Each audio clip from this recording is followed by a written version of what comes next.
Bonjour et bon dimanche, lelo le 22, nalobi boye. Museveni atindi mo anaye que non élection ezoko salema kuna pa na bango basa les faveurs fa Fachi parce qu'il a compris que Fachi deviendra le président et c'est lui qui prendra le contrôle de toute la région. Voilà pourquoi Fachi a participé ba condition pour eleka bongo. Merci coup de chapeau pour Fachi. Balobi Paul Kagame a profité. Bongo condition ko tozolo ke bele bonini. Ba devise boliate. Condition ya liboso ba pesi na Rwanda mobimba. Moutou azwa ba devise te na échange ya banque. Yami balé congé il y a 6 jours, bazana congé. Donc nani Rwanda mobimba bana congé. Wana elingelo ba nini. Akufite. Fetite. Yami sa tuto ya suka nani nanga courage à kozwa en tant que civil à sali meeting lobi na Goma à lobi na population biso makambwana ya ko signer ba deal état bisoté. Parce que ce qui est sûr, l'Alliance Fleuve Congo AFC M23 est aujourd'hui attendue partout. L'Alliance Fleuve Congo M23 aujourd'hui constitue l'espoir de Congo. Devant cette racaille qui s'est installée, cette dictature, ces voleurs, ils n'ont pas d'espoir. Ils ont vu en l'avancée de l'Alliance Fleuve Congo comme un espoir. Et à chaque fois qu'il y a un peu une sorte de relâchement ou comment, les gens, il y a une opinion qui peut penser que nous sommes des soufflés. C'est normal. Nous leur disons que nous avons notre plan et nous exécutons un plan. Et le plan n'a pour finalité... C'est avec urgence que Joseph Kabila n'a pas Azana Gomate, Siko Azana Kenya. Actualité à pourquoi awa d'après il paraît que ma bêta qui lisasi alors toyebité aza déjà na Goma na affrontement moko eleka ki na Bukavu awa atindi message na bato 700 sur 700 baki de kosenga vraiment bakutanisa ye na Fachi basolola basenga bolimbisi demande d'asile moyens athées eza ya koyinda nanga elongisoko tali makambo eza ya kobebela bango Rwanda kuna ça ne tient pas M23 bloqué donc na pourquoi le message na opesa eza ya Joseph Kabila na lobi ke azo senga réconciliation basolola na Fachi olingi ou bien olingité comment na commentaire oui soko lingi non soko lingité Somo ça sera en présence il y a secrétaire général il y a administration Trump ndé bako signer accord de paix. Merci beaucoup mes très chers amis, c'était à titre de rappel pour bato ebele bako bossa na date il y a le 27 Oyo. Donc, etikali 6 jours pour pas qu'on signe accord. Et en plus de ça, il y aura encore un accord que le président de la République va signer ensemble dans le compte de la RDC avec le ZISA. Donc, Ekozala deal, cet accord sera officialisé. Kalamingite Fati sera à Washington, Bako Kendekuna, pour te bameka ko signer accord proprement dit l'accord du siècle. Oyo, moyen de expliquer Batebele et Zalité, c'est un accord. Oyo et qu'on rendre pays na kimia et qu'on sa kimia donc une paix durable et qu'on sa pays n'habite au développement et qu'on sunga de façon que tout comme appelle le quoi là-bas Afrique du Sud, bah Angola, donc il fallait un dul. Donc sans dul, sans accord, il y a bah minerai stratégique l'olenge y a boye, je ne pense pas qu'il y aura quelque chose de spécial. Alors yo mutu obanda ko leka na noté vanda zo déjà sika moko vanda na nous téléphone talanga en face hein o talanga en face na lobi ngana o tala yo po talangai oyo kamakambu yamboka pour ce qu'on a pressé ko raté et en plus de ça s'abonner awa parce que vérité est andé awa au Congo yo ka information partout les actualités partout mais ce qu'on l'a dit en côté dans monoko artiste Soufou Kalonji vérifier dans makamwango. Merci beaucoup. Je crois que yo na nos s'abonner rapidement, tu vas t'abonner, ce n'est pas un exercice. Yo mutu o aimer, tu vas partager et en plus de ça écoper ça bien makasi. Naïb Sakibi non lobby, problème il y a arrestation, il y a un secrétaire disons un général FRDC. Moussala ya général en Jakinde nini. Ye mutu asali ke bakanga Bunagana, bazwa Bukavu pe bazwa Goma. Général Wana, Aza général, il y a brassage, na mixage, Batuka Kapaza au service, il y a Joseph Kabila, Hippolyte Kanambe, na Paul Kagame. Tata Oyo, bobanda koyoka ba soda to ba militaire na biso ya FRDC bazokolela du jour au jour. Okomona monguna boye balobi to frapper monguna o te. Mokonzi alobi bo frapper te nde tata wana. Okoyoka par exemple que non soko ya mati amoni déjà banguna baza quelque part bakoloba carburant esili. Mais akoko sa fati koto que non en tout cas to poudroyer kuna.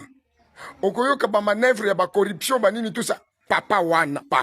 Comme on a Théophile, soki Théophile, akangamaki depuis lobby aza awa, déjà na Kinshasa, aza déjà kotan ndolo. Je crois que, bakosa c'est parce que ba révélation est grave, to sengi na population, peut to sengi na gouvernement, na président de la République, papa oyo, mérite na ye, ezalinde ba pendre ye, ba bomaye, akufa. Toza na posa kutata samba kutute, parce que, ebele abatu ba kufi na Goma, pona papa oyo, na Bukavu, pona ka papa moko, na Bunaga, na ka pona général Oyo, Azaki chef d'état-major chargé à logistique, comme on a été au fil. Merci, j'en passe. Boyoki nungu Oyo ezako circuler lelo Mutamba Yemoko ministre ya justice lobby wana bazaki na mokonzi mboka après conseil des ministres bakotana na mokonzi Fachi Basololi pendant beaucoup de temps. Après ma solo na bango Mutamba a pesi ba révélation grave na lobby de révélation grave ya plan B oyo nani Kamere na Kabila ba trasaki ensemble na Paul Kagame na ba Rwandais nyonso dans l'ensemble comment bako battre le président de la République, comment bako infiltrer la RDC, combien ya batu déjà parce que koti déjà na mboka a tozo babona Kinshasa na intérieur nyonso tout déjà.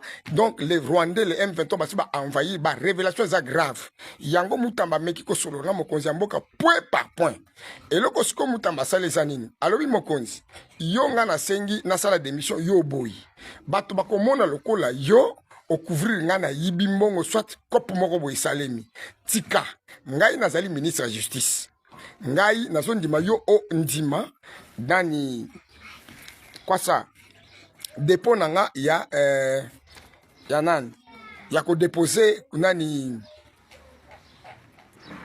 la démission na ngai officiellement et pas na yo pourvu que ngai na kende na justice nazana posa basamisa président comment non pas c'était ngai je ne me condamne de rien je ne me juge de rien tikaka accepter ou acter démission na ngai comme ça ngana kende na justice ba meka ko samisa ngai to samba ceux qui bango bazana raison namona quoi est-ce que bakosambi sangai parce que honneur nangai na ose pelate ba baby honneur nangai et puis yami balé ça c'est la politique na koko baby sana trop jeune boy na baby sa carrière nangate il faut to samba ba loba nin au juste bazo kangela ngai nin au juste balongolo linga immunité na samba devant la justice ceux qui peut bongo parce que akoloba mami balé akosilisa makambo na po ayebi ke na kolonga bango bazo koselanga yami balé na ko poata makambo nyonso yango biso population yango biso peuple congolais to lobi boye toza na posa lokola Mutamba ba acter démission par le président de la République selon demande na yemoko alors il faut aller à la justice donc so bomoni aller à la justice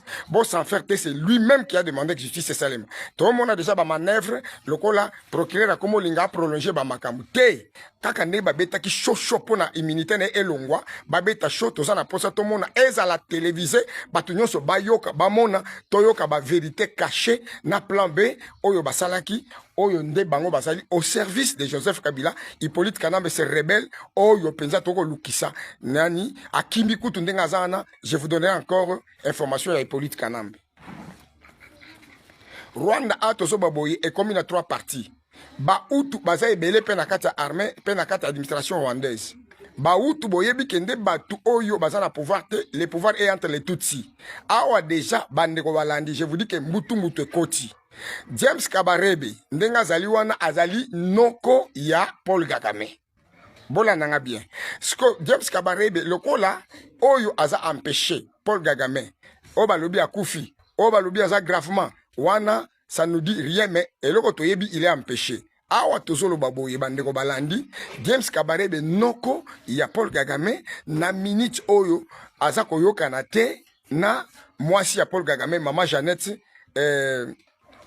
Kakame Jeannette Kagame alobi te il faut ba tutsi. Boyebi que Jeannette Kagame origine na ye eza ya Uganda. Bango ba uta kuna ba ya pena ba généraux ebele kuna baza ko konza. Aza pena équipe ya ba généraux bazo ba jamais bokonzi toko partager en côté et kende sika mususu. Donc makambo ekomi yiki mbutu e koti kuna e bebeli bango tozo ebate en perspective nini yango ekoleka. Dans l'entretemps, Bazako Boya, premier ministre Oyo, va imposer, je crois pas les États-Unis d'Amérique, au Azaliwana, Yende peut-être, va signer deal, na président de la République, Fachi Beton, va signer accord de paix. Parce que d'abord, il y a un ministre, de la lobby Thérèse Kayikwamba, na Olivier Oyo, ministre de Bango, il y a Affaires étrangères, et puis en plus, Fachi Pe a signé Ndenge Toyoki, a signé avec qui peut-être avec le premier ministre, il y a Rwanda. Boyoka qui déjà aventuré oyo ayaki lobi na Kinshasa. Mwana ya Museveni. En tout cas, cette aventure n'a évité le Congo ayeko salao. Mais na yebi ke baza batu bayaka na vérité te. Ayesiko pona amoni déjà que yingi déjà en Amérique makambo komi sérieux, ba komi ko yaskopo, ba ye ba ko lukasuko ba partenariat privilégié, ba ye ba ko lukasuko ba relation bilatérale avec la RDC parce qu'ils ont compris que COP na bango kotimai et foiré. Le quoi la France kuna déjà ba yoki soni Macron azana kacha soni j'ai dit bien soni moko makasi. Bande ko balandi je vous dis que ça ya koyinda tango ya yaki lobby toyoki déjà ko kuna na uturi ba makambo ezaka nyamu yango to sengi vraiment na ba service ya renseignement boyamba mutu wana ne bo solola ki na président de la République mais bo considérer na makambo ya garçon wana te mwana Museveni ndenga yaki tozo mona kutu tina te aloba ki par orgueil ke ko yana ye awa il faut baluka aya na sécurité to boyaka déjà les kamwana je vous avais dit déjà bien avant donc ndenga zali wana makambo ne za nyamu bo considérer na makambo ya batu wana te les Ougandais ce sont toujours des Tutsis makambo na bango nazo mona importante. Trump a sengi prix Nobel. Oui, azo mérité papa Oyo. A lobby, tout pendant 30 ans, bakokite ko tcha kimia na RDC. Moi, je dois mettre fin na tcha kimia. Il faut bolu que la prix Nobel. Azo mérité prix Nobel. Je crois pas so baoki makambuya prix Nobel. Alors, pendant silisa, Joseph Kabila yewanana après ko kima Goma, ba considération à l'okuta yewana na Kenya. Demande d'asile, bazo ko pesa été. Merci beaucoup pour la lelo.